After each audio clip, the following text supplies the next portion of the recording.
Good morning, all of you. This is Nageshwar Rao, Assistant Professor of Physics, Government Degree College, Chindalapur. Today, in this presentation, we will discuss about coefficient of diffusion using kinetic theory of gases. We know the kinetic theory of gases only applicable when the gas is in equilibrium. But always the gas is not in equilibrium because the velocity components may be changed and the temperature of the gas at different places may be changed and the molecular density also may be changed at a different places of the gas. Due to this change in velocity, there is a tangential force which is opposes the relative motion of the different layers. This causes phenomena is called viscosity. If the temperature is not constant at all parts of the gas, the kinetic energy of the molecules are different, so that molecules will move from one layer to another layer to get the equilibrium and transport kinetic energy. So in the same way, in case of molecular density is not equal at all parts of the gas, the mass of the molecules will move from one layer into the another layer. This causes the diffusion. So to obtain the equilibrium. So today we will discuss about this. What is diffusion? What is coefficient of diffusion? How can we derive this relation using kinetic theory of gases? So what is diffusion? We know density of gas is not equal in all parts of the gas. So that molecules will move from high density region into the low density region to obtain the equilibrium. So this phenomena is called diffusion. So the diffusion process by which the mass gets transferred from high density region into the low density region. So to get the relation for the coefficient of diffusion, let us assume gas is divided into the different layers. If the gas is moving along the positive x-axis with the velocity v, of course this velocity v is less than the velocity of the molecules, that is c. So let us, this is along this is the x-axis, the gas is moving along the positive x-axis, and this is y-axis in which the molecular density is increasing along the y-axis. So then let us assume that the layer AB whose molecular density is n. Here molecular density is nothing but number of molecules per unit volume. Number of molecules per unit volume is called molecular density. Now let us consider one more layer CD, which is below the layer AB at a distance of lambda, where lambda is the mean free path. If the molecular density is changing along the positive y-axis at the rate of dn by dy, this is called molecular density gradient. It means a change in number of molecules per unit length, that is called dn by dy. If it is increasing along the positive y-axis, then the number of molecules at layer CD is less than the number of molecules at AB. So number of molecular density at the layer CD is n minus lambda into dn by dy because it is a decreasing mode, so that it is taken as minus. Similarly, one by layer, that is we assume that is EF. It is also at a distance of lambda, that is mean free path, where molecular density is n plus lambda into dn by dy. Because which is going along the positive y-axis, the number of molecules or molecular density is increasing. So it is taken as a plus. So now this concept will be utilized to derive the relation for coefficient of diffusion. So here the coefficient of diffusion can be defined as, that is the number of molecules per unit area per second per unit molecular density gradient or concentration gradient. This is called coefficient of diffusion. So the number of molecules of the gas crossing, that is it may be taken as dm per unit area per second per unit concentration gradient, that is called coefficient of diffusion. Actually, this relation came from the that is number of molecules crossing per unit is proposed. Crossing per unit area per second is directly proportional to concentration gradient, that is dN by dy. That is the number of molecules. That is not d. That is the number of molecules. May be taken as it is dN is passing per unit area per second is proportional to dN by dy. That is Vellam's concentration gradient. Of course, this proportionality can be written by some constant, that is capital D. That is proportional constant, capital D is called coefficient of diffusion. So from this equation, that is capital D is equal to dN by dy.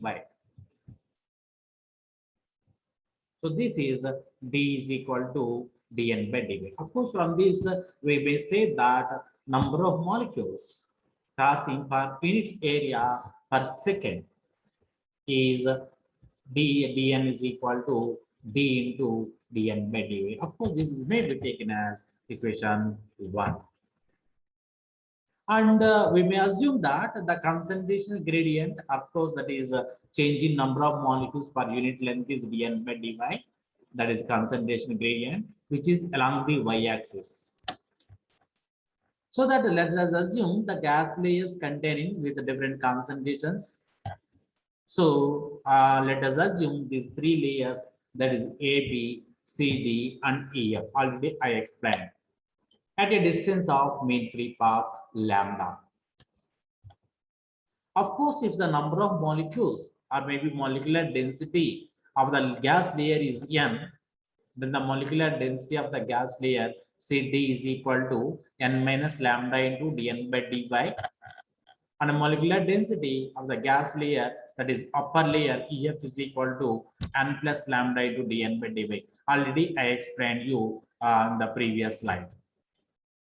So taking n is the number of molecules per unit volume, and of course whose velocity is less than the velocity of the molecules, will move in all directions. It is nothing but along the x-axis, along the y-axis, and along the z-axis.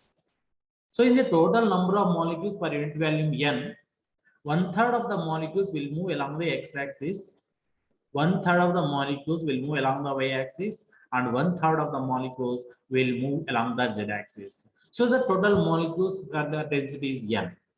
So that we may write that 1/3 of the molecules are moving in each 3 directions parallel to the 3 coordinate axis. Of course, this is in 1/3 of the molecules, that is in n by 3 molecules.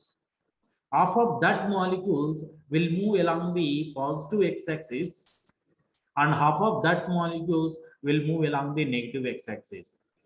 It is nothing but in n by 3 molecules, half means n by 6.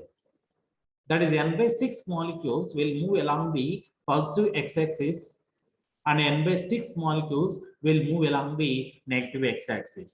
So, and similarly, n by 6 molecules will move along the positive y-axis, and n by 6 molecules will move along the negative y-axis. And n by 6 molecules will move along the positive z-axis, and n by 6 molecules will move along the negative z-axis. So that there will be equal number of molecules traveling in upward direction, downward direction, and hence number of molecules traveling along the one direction per unit area is n by 6. Number of molecules travels in along one direction per unit area is n by 6. Because why it is, this is n is the number of molecules per unit volume. So this is called number of molecules traveling per unit area is n by 6. We know C is the average molecular velocity.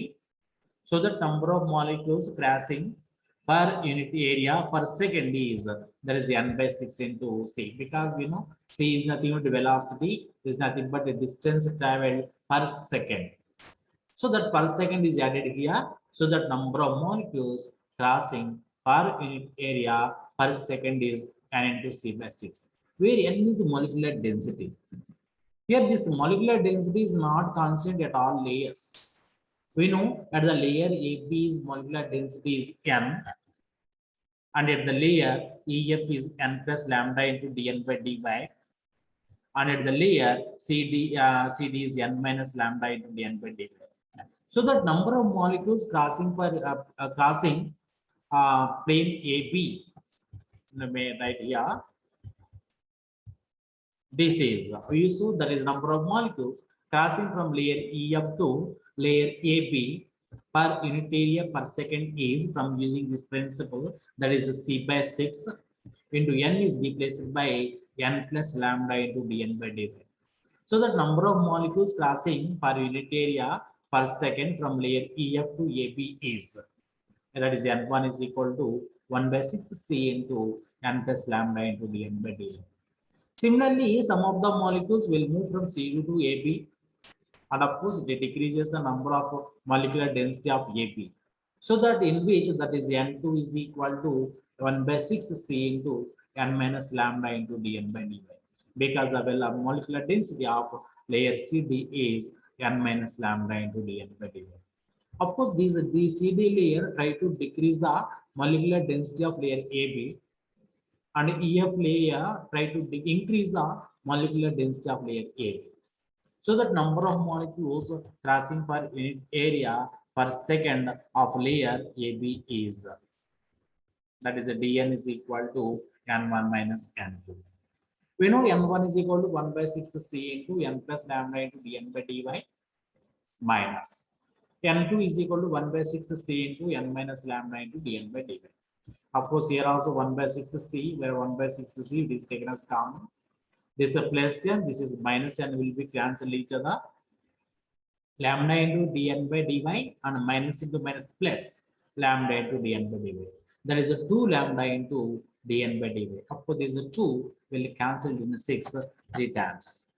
So that dn is equal to 1/3 C into lambda into dn by dy. Because this n and n cancel each other, this 2 will cancel in 6 by 3 times. So of course, this may be taken as equation 2. We know equation 1 is dn is equal to, that is d into dn by dy, and this equation is 2. So from equations 1 and 2, that is a capital D into dn by dy is equal to 1/3 C into lambda into dn by dy, where dn by dy and dn by dy are cancel each other, and hence coefficient of diffusion D is equal to 1/3 C lambda.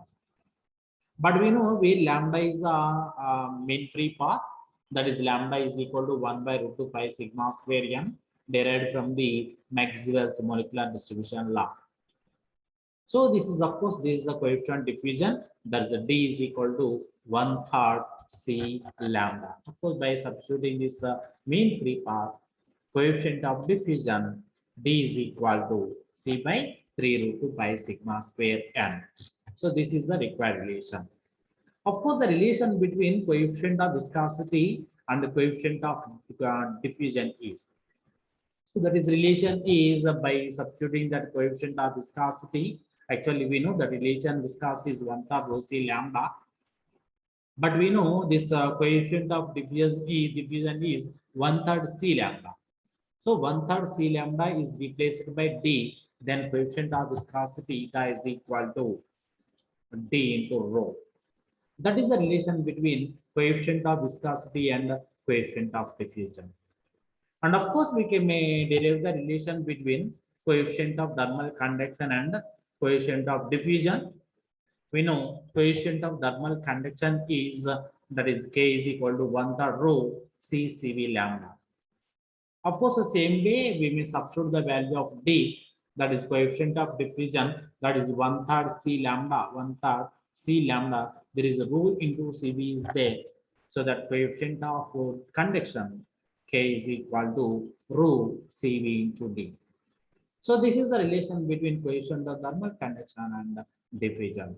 So okay, thank you very much.